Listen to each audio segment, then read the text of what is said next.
இன்னைக்கு நம்ம இருக்கக்கூடிய இடம் வந்து பாத்தீங்கன்னா கொடைக்கானல் லேக்குங்க. எனக்கு பின்னாடி லேக்க பாப்பீங்க.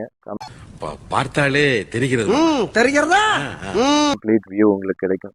அந்த பக்கம் பாத்தீங்கன்னா நல்ல கம்ப்ளீட் ஃபாரஸ்ட்டும், அங்க போட் ஹவுஸ் இருக்கு, இங்கேயும் ஒரு போட் ஹவுஸ் இருக்கு. நான் உங்க ஜூட், வெல்கம் டு த பாட். இன்னைக்கு வந்து நான் உங்களுக்கு ஒரு சில அவேர்னஸ் பாயிண்ட்ஸ் தரலான்னு இருக்கேன். என்னடா வீடியோ ஸ்டார்ட் பண்றப்ப அவேர்னஸ் பத்தி பேசுறான்னு பாக்குறீங்களா? இது கண்டிப்பா தேவை, எல்லாருக்கும் கண்டிப்பா புரிஞ்சுக்கணும். எல்லாரும் புரிஞ்சுக்க வேண்டிய மெயினான விஷயங்களை தான் நான் இன்னைக்கு சொல்ல போறேன். பாத்தீங்கன்னா இங்க வந்து நமக்கு இந்த போட் ஹவுஸ் இருக்கு, உங்களுக்கு போட்டிங் போறதுக்கு அலவுட் இருக்கு, ரோயிங் போட்ஸ் இருக்கு, பெடலிங் போட்ஸ் இருக்கு அப்படின்னு சொல்லி உங்களுக்கு நிறைய ஆப்ஷன்ஸ் கிடைக்குது ஃபார் ரெண்ட். யூஸ் பண்ணுங்க, ஹாப்பி ஆயிருங்க. நீங்க வந்து டிராவல் பண்றது வந்து நீங்க அதாவது சேஃபா யூஸ் பண்ணுன்றது தான் என்னுடைய மெயினான ஒரு கருத்து. காரணம் என்ன அப்படின்னா, நிறைய பேர் வந்து பாத்தீங்கன்னா ஓவரா வந்து எக்ஸைட்டட் ஆறாங்க.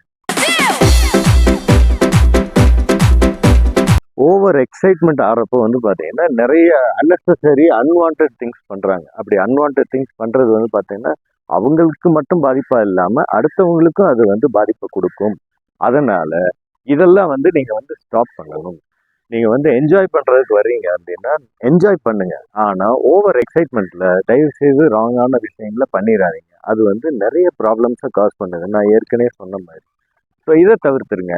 இன்னொன்று வந்து பார்த்தீங்கன்னா, இந்த பிளேஸை வந்து பிளாஸ்டிக் ஃப்ரீ ஜோன் தான், சரியா? அதனால பிளாஸ்டிக்கை வந்து கம்ப்ளீட்டாக தவிர்த்துருங்க. அது போக வந்து பார்த்தீங்கன்னா, நீங்கள் கொண்டு வர்ற சாப்பாடு ஐட்டங்கள் இருக்கு இல்லையா, அதெல்லாம் சாப்பிட்றீங்க, சாப்பிட்ட இடத்துலையே வந்து போட்டு போகிறத தவிர்த்துட்டு அதை ஒரு பேக்ல போட்டு ப்ராப்பரான டிஸ்போசபிள் பிளேஸில் டிஸ்போஸ் பண்ணீங்கன்னா அது எல்லாருக்கும் ரொம்ப ஹெல்ப்ஃபுல்லாக இருக்கும். ஸோ இது வந்து நான் உங்களுக்கு அவேர்னஸ்க்காண்டி சொல்லக்கூடிய விஷயம்தான். இப்போ வந்து பார்த்தீங்கன்னா கொடைக்கானலில் வந்து நான் இருக்கிற டைம் வந்து பார்த்தீங்கன்னா ஒரு ஏர்லி மார்னிங்கில் வந்து நான் வந்திருக்கேன். இந்த லேக்கை வந்து உங்களுக்கு பார்க்கணும், காட்டணும் அப்படின்ற ஒரு நோக்கம். இது போக வந்து பார்த்தீங்கன்னா கொடைக்கானலில் இன்னும் சில பெட்டர் பாயிண்ட்ஸ் எல்லாம் இருக்குது. லைக் மோயர் பாயிண்ட் இருக்குது, பைன் ஃபாரஸ்ட் இருக்குது, குணா கேவ்ஸ் இருக்குது. இந்த மாதிரி இடங்கள் வந்து உங்களுக்கு கண்டினியூஸாக ஒரே லெங்த் ஆஃப் ரோடில் வந்து உங்களுக்கு அமைஞ்சிருக்கு. ஸோ நீங்கள் வந்து டூரிசம் அப்படின்னு வர்றப்போ ஆஸ் அ டூரிஸ்ட் வந்து நீங்கள் இந்த பாயிண்ட்ஸ் எல்லாத்தையுமே கவர் பண்ணலாம். ஆனாலும் அதில் ஒரு சிக்கல் இருக்குது. என்ன அப்படின்னா, எல்லாருமே வந்து பார்த்தீங்கன்னா இந்த வீக்கெண்ட்ஸில் மொத்தமாக வந்து ஒரே இடத்துல நிற்கிறீங்க. அப்படி நிற்கிறப்ப வந்து பார்த்தீங்கன்னா என்ன ஆயிடுதுன்னா, உங்களால் ப்ராப்பராக வந்து எதையுமே பார்க்க முடியாது. காரணம் வந்து உங்களுக்கு மோஸ்ட் ஆஃப் த டைம் டிராஃபிக்கில் தான் மாட்டியிருப்பீங்க. டிராஃபிக்கில் வந்து நீங்கள் மாட்டுறப்போ என்ன ஆயிடுதுன்னா, உங்களுக்கு போய் அந்த பாயிண்ட்ஸை பார்க்கக்கூடிய டைம் வந்து குறைஞ்சிடும். எங்கடா போறீங்க எல்லாரும்? லீவ் நாள் அதுமா சாயங்காலமா எங்க கிளம்பி போறாங்க? எங்க திரும்ப வந்து நீங்க கீழே இறங்கணும் அப்படின்னா ஒன்ஸ் அகைன் அங்கேயும் டிராஃபிக் வந்துடும். டிராஃபிக்காவே மாத்துறாங்க இந்த ஊரை. Traffic traffic traffic. அதை வந்து நீங்க வந்து அவாய்ட் பண்றது உங்களுக்கு ரொம்ப பெட்டரா அமைஞ்சிருக்கும். இதுக்கு நீங்க என்ன செய்யலாம் அப்படின்னா, வீக்கெண்ட்ஸை தவிர்த்துட்டு வீக் டேஸ்ல வந்தீங்கன்னா உங்களுக்கு இந்த மாதிரி இடங்களை ரொம்ப ஃப்ரீயா பார்க்க முடியும், ஈஸியா பார்க்க முடியும். அதுல ஒன்றும் பெருசா சிரமங்கள்லாம் ஒண்ணுமே கிடையாது. நீங்க எல்லாத்தையுமே கவர் பண்ணலாம்.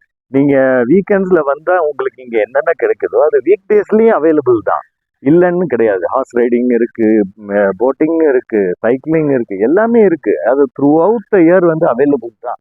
அவைலபிள் இல்லைன்னு நினைக்கவே வேண்டாம். நீங்க வந்தீங்கன்னா பெட்டர் கம் இந்த வீக் டேஸ் அப்படின்றது என்னுடைய கருத்து. இன்னொரு விஷயம் என்ன அப்படின்னா, இந்த லேக் வந்து ஒரு மேன்மேட் லேக். இது வந்து 1863 வந்து உருவாக்கப்பட்ட லேக். இது யாரு, இதுக்கு பின்னாடி வந்து பாத்தீங்கன்னா சார் ஹென்ரின்னு சொல்லி அப்போதைய கலெக்டரா மதுரையில வந்து இருந்திருக்காரு. அவர் தான் வந்து இந்த லேக்கை வந்து உருவாக்குனதுக்கு மெயினான ஒரு பர்சன். ஸோ இந்த லேக் வந்து பாத்தீங்கன்னா ஆல்மோஸ்ட் 30+ ஃபீட் வந்து ஆழம், சரிங்களா? அதனால வந்து எப்பயுமே நான் சொன்ன மாதிரி, ஏற்கனவே சொன்ன மாதிரி, நமக்கு ப்ரிகாஷனாக நடந்துக்கிட்டாதான் நமக்கு நல்லது. இந்த வீடியோ வந்து உங்களுக்கு ஹெல்ப்ஃபுல்லாக இருக்கும்னு நினைக்கிறேன். நீங்கள் பண்ண வேண்டியது ஷேர் பண்ணுங்க, லைக் பண்ணுங்க, சப்ஸ்கிரைப் பண்ணுங்க. மறந்துடாம அந்த நோட்டிஃபிகேஷனை ப்ரெஸ் பண்ணீங்கன்னா அடுத்த வீடியோ உங்களுக்கு ஈஸியாக வந்து. Thank you so much.